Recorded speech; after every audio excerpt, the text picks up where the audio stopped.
If you're not already subscribed to this YouTube channel, go ahead and hit the subscribe button now, along with the bell icon so you can be notified whenever a new video is posted.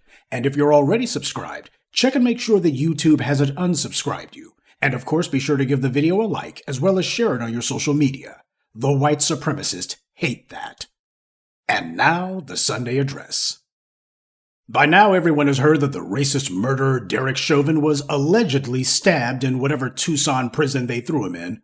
They put him on the other side of the country, amazing that. Minnesota's in the frozen north, but they sent him down to the desert far away in the south. But apparently not far enough away, if reports are to be believed. Now, the Bureau of Prisons said that after he was allegedly stabbed, life-saving measures were initiated to Chauvin. By the way, he got better medical care in prison than his victim got in Minnesota. That tells you everything you need to know right there. I don't know what's going on here with this situation, but the whole thing seems more than a little suspect to me. First of all, for the white media to hype that phrase, he was given life-saving measures, that smells like weasel words to me from the jump. A lot of people are assuming that when they hear life-saving measures were initiated, that means that he was stabbed a dozen times, but we actually don't know very much about this alleged incident. We don't know how many times he was stabbed or where. If he was stabbed in the back, that's not the same as being stabbed in the chest. And the phrase life-saving measures, that's so vague it applies to just about anything. Hell, you have even EMTs who use it when dealing with drunk people at a sports stadium. So that's one of the first things that got my attention. Also, the fact that he was almost immediately declared as expected to recover. That's the phrase the white media has been repeating over and over again, expected to recover. First of all, the fact that he was declared expected to recover mere hours after the reporting of this alleged stabbing, that means that it wasn't very serious in the first place. There's 4 patient conditions. Critical, which means the vital signs are unstable and they're in such bad shape they may well not recover. Serious, which means the vital signs are unstable and they're not sure if the patient is going to recover. Fair, which means the vital signs are stable, the patient is uncomfortable, but they're optimistic that the patient will recover.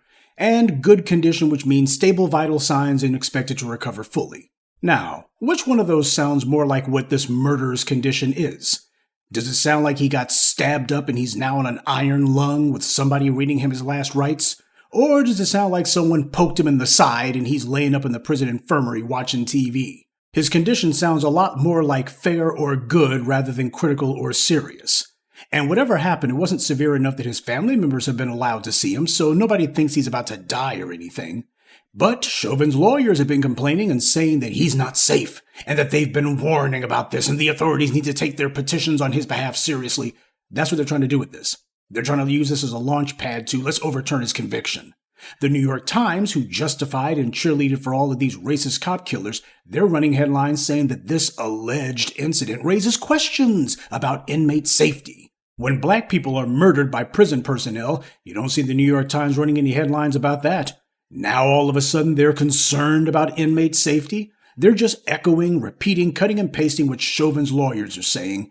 And being Chauvin's lawyers, you already know they're going to try to make it sound like a paper cut is the same as a gunshot wound. It's actually to his benefit that people believe that Chauvin is in mortal danger while being in prison. The fact that there's so few details about what specifically allegedly happened to him actually works in Chauvin's favor. His lawyers have been trying and failing to manufacture grounds to overturn the sentence or to get it reduced or get him moved to a nicer prison, but so far they failed.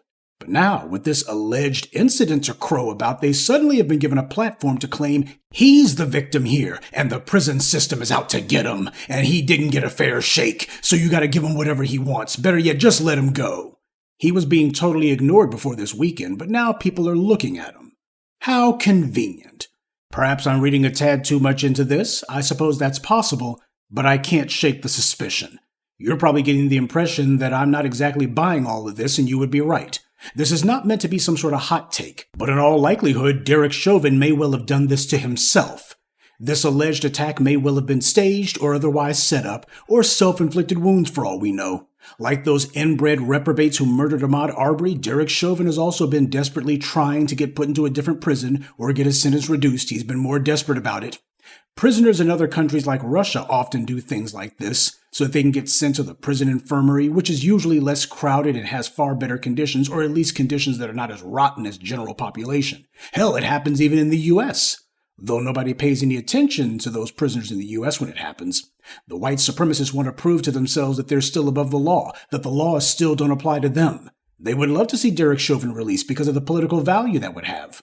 But he's been given federal time, which means that he has to serve at least 80% of his sentence. He can't get out after a couple of years like the murderer of Laquan McDonald did in Chicago. The murderer Chauvin was in Arizona. And you already know, with such fine, upstanding individuals like Sheriff Joe Arpaio out there, most of law enforcement is just a pack of white supremacists who would love to help Derek Chauvin out, help him stage an attack or something, so they can give his lawyers ammunition to be able to say he's not safe, he needs to be moved, overturn the sentence. Oh, a mission of mercy, my heart weeps.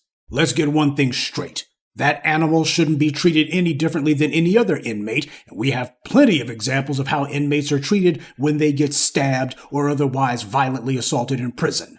They don't do anything. But he's a white supremacist who murdered a black person, and these white supremacists took a huge L when he went to prison, so we know they'll be trying to find or invent any rationale they can to cut him a break or cut him loose. This should not be allowed to happen. He should be treated like any other inmate. Send him right back to the same prison that he was in. Tell the warden to increase the security in his area, and tell him he needs to do a better job of being aware of his surroundings. But he should not be moved. And this alleged incident should have no bearing whatsoever on his prison sentence. Now you got Keith Ellison, who is saying that he's saddened by this. You got the Attorney General of the state, the guy who actually carried out the prosecution, and he's saying he's saddened by this. Well, I already told you about that clown. He would have been better off just saying nothing. But if he was going to say anything at all, what he should have been saying is that Chauvin's a murderer, and while he doesn't necessarily applaud the alleged stabbing, it should be remembered Chauvin's a violent murderer, and that he's in prison for a reason, and he must be made to serve his entire sentence. Now again, I could be wrong about all this. As racist as these white supremacists in the so-called prison system are, they would probably think to themselves, if anybody knew who the so-called attacker is, hell, we might make some sort of cause celeb out of this guy. That could be a factor. And if that turns out to be the case, I'll be the first one to say, all right. But right now, with what we know and how this is going, something just doesn't seem right. I think we should all be keeping an eye on this one. When Dylan Roof was allegedly roughed up, we got much more information more quickly than with this incident. Typically, prisons protect these white supremacists, and they make sure that there's no black prison guards around them, that kind of thing. But as Jeffrey Dahmer and Dylan Roof found out, there's simply not enough crooked correctional officers to keep an eye on the racist reprobates full time. Sooner or later, the inmates will catch the guards slipping.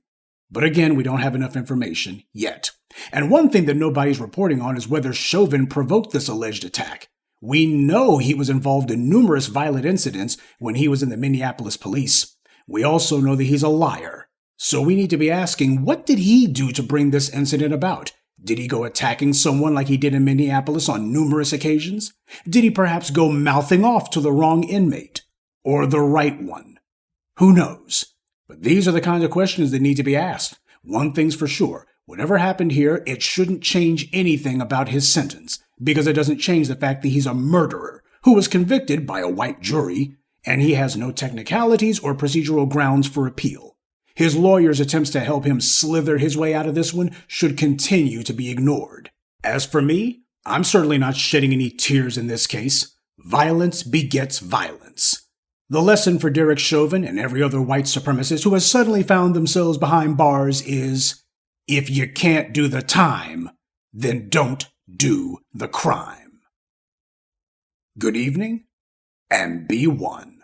I'd like to take a moment to mention some of our contributors: Jacques Hargett, Frederica Moore, Williams, Racer Bow, and Brian Walton. Salute to them, and thank you to everyone for listening, liking, and sharing this message. Black empowerment only exists because of you.